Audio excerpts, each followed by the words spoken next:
Hi hello ನಮಸ್ಕಾರ ಸ್ನೇಹಿತರೆ. ಅಜಿತ್ ಮತ್ತು ಭೂಮಿ ಇಬ್ಬರು ಕೂಡ ಕಳ್ಸಾಗೆ ಅಂತ ಹೇಳಿ ಹನಿಮೂನ್ಗೆ ಹೋಗ್ತಾ ಇದ್ರೆ ಇದ್ದ ಕಡೆ ದೇವ್ಯಾನಿ ಅಜಿತ್ ಮತ್ತು ಭೂಮಿ ಮೇಲೆ ಅಟ್ಯಾಕ್ ಮಾಡಿಸೋ ಚಾನ್ಸಸ್ ಇದೆ.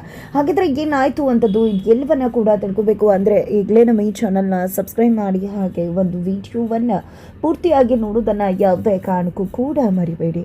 ಇಲ್ಲಿ ಅಜಿತ್ ಭೂಮಿಯನ್ನು ತುಂಬ ಅಂದರೆ ತುಂಬ ಇಷ್ಟಪಡ್ತಿದ್ದಾರೆ, ಬಟ್ ಮನಸ್ಸಿನ ಮಾತನ್ನು ಸೂಕ್ಷ್ಮವಾಗಿ ಹೇಳ್ಕೊಂಡ್ರು ಕೂಡ ಭೂಮಿಗೆ ಅರ್ಥ ಆಗ್ತಿಲ್ಲ.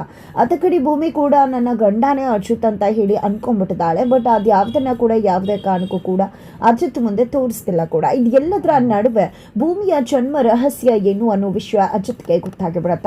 ಭೂಮಿಯ ತಂದೆ ತಾಯಿಯ ಬಗ್ಗೆ, ಜನ್ಮದ ಬಗ್ಗೆ ಅನುಮಾನವನ್ನ ಪಟ್ಟಂತ ಅಜಿತ್ ಒಂದು ಅನುಮಾನವನ್ನ ಕ್ಲಿಯರ್ ಮಾಡ್ಕೊಳ್ಳೋದಕ್ಕೋಸ್ಕರನೇ ಜೈಲಿಗೆ ಹೋಗ್ತಾರೆ. ಭಾಗ್ಯಮನ್ನ ಭೇಟಿ ಆಗ್ತಿದ್ದಾಗೇನೆ ಭಾಗ್ಯಮ್ಮ ತನ್ನ ಮಗಳಲ್ಲ ಅನ್ನೋ ವಿಷಯವನ್ನು ಅಜಿತ್ ಮುಂದೆ ಹೇಳಿಬಿಡ್ತಾರೆ. ಈ ಒಂದು ವಿಷಯ ಗೊತ್ತಾಗಿದೆ ತಡ ಅಜಿತ್ ಭೂಮಿಯನ್ನ ಮನೆಗೆ ಬರ್ತಿದ್ದಾಗೆ ಪ್ರಶ್ನೆ ಮಾಡೋದಕ್ಕೆ ಮುಂದಾಗ್ತಿದ್ದಾರೆ. ತುಂಬ ಸೂಕ್ಷ್ಮವಾಗಿ ಪ್ರಶ್ನೆ ಮಾಡ್ತಿರ್ತಾರೆ ಅಜಿತ್. ಡೈರೆಕ್ಟ್ ಆಗಿ ನೀನು ವೀರಣ್ಣ ಮತ್ತೆ ಭಾಗ್ಯಮ್ಮ ಅವರ ಮಗಳಲ್ಲ ಅಂತ ಹೇಳುವುದಿಲ್ಲ, ಬಟ್ ಇಲ್ಲಿ ಭೂಮಿ ಒಂದು ಪ್ರಶ್ನೆಯನ್ನ ರೇಸ್ ಮಾಡ್ತಾಳೆ. ಯಾಕೆ ನೀವು ಬೆಳಗ್ಗೆಯಿಂದ ಕೂಡ ನನ್ನ ಜನ್ಮದ ಬಗ್ಗೆ, ನನ್ನ ಬಾಲ್ಯದ ಬಗ್ಗೆ ಸಾಕಷ್ಟು ಅನುಮಾನ ವ್ಯಕ್ತಪಡಿಸ್ತಿದ್ರ, ತುಂಬಾ ಕ್ವೆಶನ್ಸ್ನ ಕೇಳ್ತಿದ್ರ, ಯಾಕೆ ಏನಾಯ್ತು ಅಂತ ಕೇಳಿದಾಗ ನನಗೆ ಅರ್ಥ ಆಗಿದೆ ಏನು ಸತ್ಯ ಅನ್ನೋದು ಅಂತ ಹೇಳ್ತಾರೆ ಅಚ್ಯುತ. ಆಗ ಇಲ್ಲಿ ಭೂಮಿಗೆ ಅನುಮಾನ ಬರುತ್ತೆ, ನೀವು ಜೈಲ್ಗೆ ಹೋದಾಗ ಭಾಗ್ಯಮ್ಮ ಏನು ಹೇಳಿದ್ರು ಅಂತ ಕೇಳ್ತಿದ್ದಾಳೆ ಅಮ್ಮನ್ನ.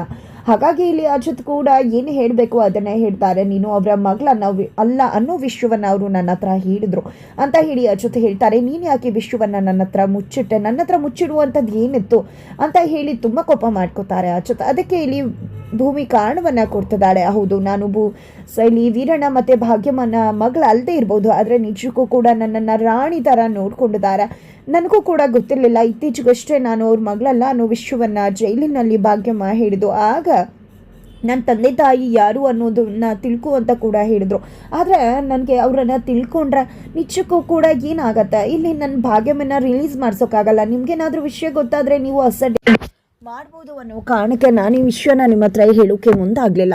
ಅದರಲ್ಲೂ ನನ್ನ ತಂದೆ ತಾಯಿ ಅವತ್ತು ನನ್ನನ್ನು ಬಿಟ್ಟು ಹೋಗಿ ಮತ್ತೆ ಬರ್ತೀನಿ ಅಂತ ಹೇಳಿ ಹೋದ್ರಂತೆ. ಆದರೆ ಎಷ್ಟೋ ದಿನಗಳಾದರೂ ಕೂಡ ಅವರು ಬರಲೇ ಇಲ್ಲ. ಅದರ ಅರ್ಥ ಅವ್ರಿಗೆ ನನ್ನ ಅವಶ್ಯಕತೆ ಇಲ್ಲ ಅಂತ ಅನಿಸುತ್ತೆ ಅಂತ ಹೇಳಿ ಭೂಮಿ ಹೇಳಿದಾಗ, ಯಾಕೆ ಆ ರೀತಿ ಅನ್ಕೋತೀಯ ಭೂಮಿ, ನೀವು ಅಲ್ಲೇ ಇದ್ದಾಗ ಅಲ್ಲೇ ಇದ್ರಾ, ನೀವು ಪದೇ ಪದೇ ಜಾಗಗಳನ್ನ ಬದಲಾಯಿಸ್ತಾ ಇದ್ರಲ್ವಾ, ಅವರು ಕೂಡ ನಿನ್ನ ಹುಡುಕೋ ಪ್ರಯತ್ನ ಮಾಡಿರ್ಬೋದಲ್ವ, ನೀನು ಯಾಕೆ ಆ ರೀತಿ ಭಾವಿಸ್ತೆ, ಈ ಕ್ಷಣಕ್ಕೂ ಕೂಡ ಅವರು ನಿನ್ನನ್ನು ಹುಡುಕ್ತಾ ಇರ್ಬೋದಲ್ವ ಅಂತ ಅಚ್ಯುತ್ ಹೇಳ್ತಾರೆ. ಇಲ್ಲ, ನನಗೆ ಯಾಕೋ ಆ ರೀತಿ ಒಂದಿನ ಕೂಡ ಅನ್ನಿಸ್ಲಿಲ್ಲ ಅಂತ ಭೂಮಿ ಹೇಳಿದಾಗ, ನೀನು ಆ ರೀತಿ ಅಂದ್ಕೊಂಡಿರೋದು ತಪ್ಪಿರಬಹುದು.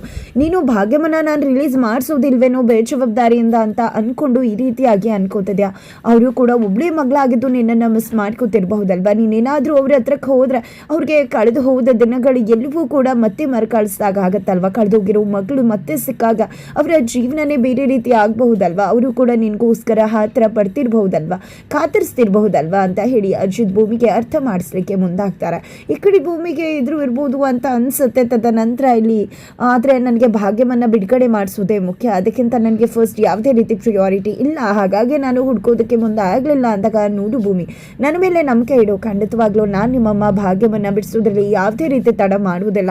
ನಾನು ಇಷ್ಟು ದಿನಗಳ ಕಾಲ ಎಷ್ಟು ಪ್ರಯತ್ನ ಹಾಕಿ ಬಿಡಿಸೋದಕ್ಕೆ ಟ್ರೈ ಮಾಡಿದ, ಮುಂದಕ್ಕೂ ಕೂಡ 100 ಪಟ್ಟು ಜಾಸ್ತಿ ಒಂದು ಎಫರ್ಟ್ ಆಗಿ ಬಿಡಿಸೋದಕ್ಕೆ ಟ್ರೈ ಮಾಡ್ತೀನಿ. ನಿನ್ನ ಮೇಲೆ ಪ್ರಮಾಣ ಮಾಡಿ ಹೇಳ್ತಾ ಇದ್ದೀನಿ, ಖಂಡಿತ ನಿನ್ನ ಸ್ವಂತ ತಂದೆ ತಾಯಿನೂ ಕೂಡ ಹುಡುಕ್ತೀನಿ, ಹಾಗೆ ನಿನ್ನಮ್ಮ ಸಾಕು ತಂದೆ ತಾಯಿನ ಆದಂತಹ ಭಾಗ್ಯಮನ್ನ ಕೂಡ ಜೈಲಿಂದ ಬಿಡುಗಡೆ ಮಾಡಿಸ್ತೀನಿ ಅಂತ ಹೇಳಿ ಅಚ್ಯುತ ಭೂಮಿಗೆ ಪ್ರಾಮಿಸ್ ಮಾಡ್ತಾರೆ. ತದನಂತರ ಮನೆಯವರು ಎಲ್ಲರೂ ಕೂಡ ಭೂಮಿ ಮತ್ತು ಅಚ್ಯುತ್ನ ಹನಿಮೂನ್ಗೆ ಕಳಿಸಲ್ಲ, ಅವರನ್ನ ಹನಿಮೂನ್ ಕಳಿಸ್ಬೇಕು ಅಂತ ಹೇಳಿ ಯೋಚನೆ ಮಾಡ್ತಾರೆ.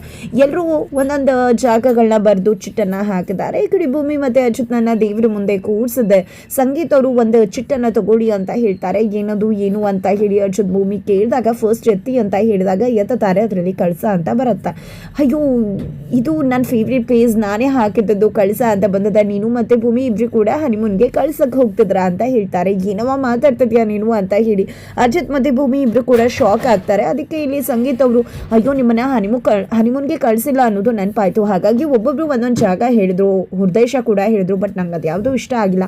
ಕಳ್ಸಕ್ಕೆ ಹೋದರೆ ಖಂಡಿತ ನೀವು ತುಂಬ ಚೆನ್ನಾಗಿರುತ್ತಾರ, ಒಂದು ಪ್ರಶಾಂತವಾದ ಜಾಗ, ನಿಮ್ಮ ತಂದೆ ಫ್ರೆಂಡ್ ರೆಸಾರ್ಟ್ ಕೂಡ ಇದೆ, ಜೊತೆಗೆ ದೇವರ ಒಂದು ಆಶೀರ್ವಾದ ಕೂಡ ಸಿಗುತ್ತೆ. ಅದಕ್ಕೆ ಕಾರಣಕ್ಕೆ ನಾನು ಈ ಜಾಗ ಬರ್ತೇನೆ, ನೀವು ಅದನ್ನೇ ಸೆಲೆಕ್ಟ್ ಮಾಡ್ತಿದ್ರೆ ಖಂಡಿತ ನಾಳೆ ನೀವಿಬ್ರು ಕೂಡ ಹನಿಮೂನ್ಗೆ ಹೋಗ್ತಿದ್ದೀರ ಅಂತ ಹೇಳಿದಾಗ, ಈ ಕಡೆ ಅಚ್ಯುತ್ ಮತ್ತು ಭೂಮಿ ಬೇಡ ಅಂತಾನೆ ಹೇಳ್ತಿದ್ದಾರೆ. ಬಿಕಾಸ್ ಇಲ್ಲಿ ಮನಸ್ವಿನಿ ಮತ್ತೆ ಶಾರದಾ ಅತ್ತೆಯನ್ನ ಹುಡುಕ್ಬೇಕಾಗಿರೋದು ನನ್ನ ಜವಾಬ್ದಾರಿ. ಹಾಗಾಗಿ ನಾನು ಅವರನ್ನ ಹುಡುಕೋದು ಬಿಟ್ಟು ಈ ರೀತಿ ಹನಿಮೂನ್ಗೆಲ್ಲ ಹೋಗೋದಕ್ಕೆ ಸಾಧ್ಯ ಇಲ್ಲ ಅಂತ ಹೇಳಿ ಜೊತೆ ಹೇಳ್ತಾರೆ.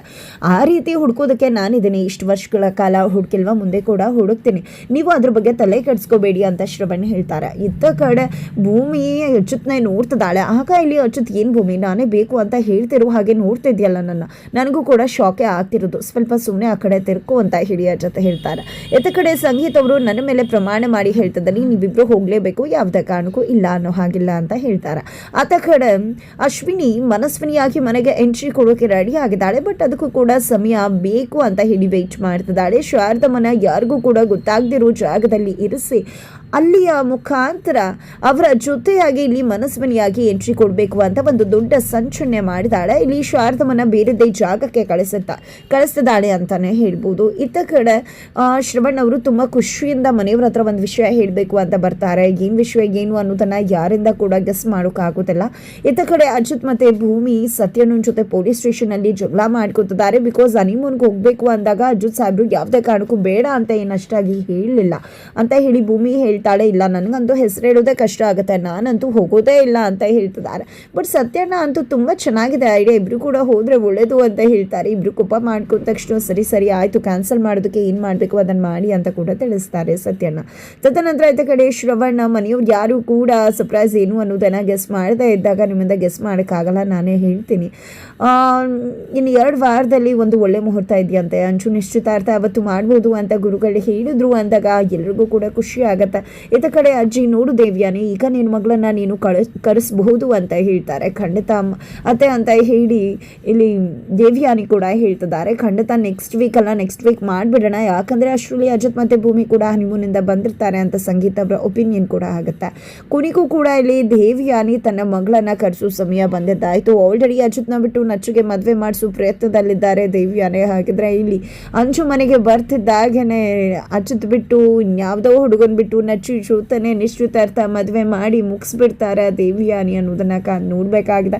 ಇತ್ತ ಕಡೆ ಅಜಿತ್ ಮತ್ತು ಭೂಮಿ ಇಬ್ಬರು ಕೂಡ ಹನಿಮೂನ್ಗೆ ಹೋಗ್ತಿದ್ದಾರೆ. ಹನಿಮೂನ್ಗೆ ಹೋಗ್ತಿರೋ ಒಂದು ಜಾಗದಲ್ಲಿ ಶಾರದಾ ಅವರು ಇರ್ತಕ್ಕಂಥ ಚಾನ್ಸಸ್ ಜಾಸ್ತಿ ಇದೆ. ಮನಸ್ವಿನಿಯಾಗಿ ಹೋಗಬೇಕು ಅಂತ ಅನ್ಕೊಂಡಿರುವ ಅಶ್ವಿನಿ ಶಾರದಾ ಅವರನ್ನ ತುಂಬ ದೂರದ ಜಾಗದಲ್ಲಿ ಇರಿಸಿದ್ದೀನಿ ಅಂತ ಹೇಳ್ತಿದ್ರು. ಹಾಗಿದ್ರೆ ಶಾರದಮ್ಮ ಅಲ್ಲೇ ಇದ್ದು ಅವರ ಜೊತೆಯಾಗಿನೇ ಅಜಿತ್ ಮತ್ತು ಭೂಮಿ ವಾಪಸ್ ಬರೋ ಚಾನ್ಸಸ್ ಇದೆ. ಇದರ ನಡುವೆ ಅಜಿತ್ ಮತ್ತು ಭೂಮಿ ಯಾವುದೇ ಕಾರಣಕ್ಕೂ ಹನಿಮೂನ್ನಿಂದ ವಾಪಸ್ ಬರಬಾರ್ದು ಅನ್ನೋದನ್ನು ಯೋಚನೆ ಮಾಡಿದಂಥ ದೇವಿಯಾನಿ ಅವರ ಮೇಲೆ ರೌಡಿಗಳನ್ನ ಬಿಟ್ಟು ಅಟ್ಯಾಕ್ ಮಾಡಿಸಿ ಅವರ ಕತ್ತಿಯನ್ನು ಮುಗಿಸೋದಕ್ಕೂ ಕೂಡ ಮುಂದಾಗೂ ಕೂಡ ಚಾನ್ಸಸ್ ಇದೆ. ಹಾಗಾದರೆ ಏನೆಲ್ಲ ಆಗ್ಬೋದು, ಏನಾಗತ್ತೆ, ಇದು ಎಲ್ಲವನ್ನ ಕೂಡ ತಿಳ್ಕೊಬೇಕು ಅಂದರೆ ಈಗಲೇ ನಮ್ಮ ಈ ಚಾನಲ್ನ ಸಬ್ಸ್ಕ್ರೈಬ್ ಮಾಡಿ, ಹಾಗೆ ಮುಂದಿನ ವೀಡಿಯೋಗೆ ವೇಟ್ ಮಾಡೋದನ್ನು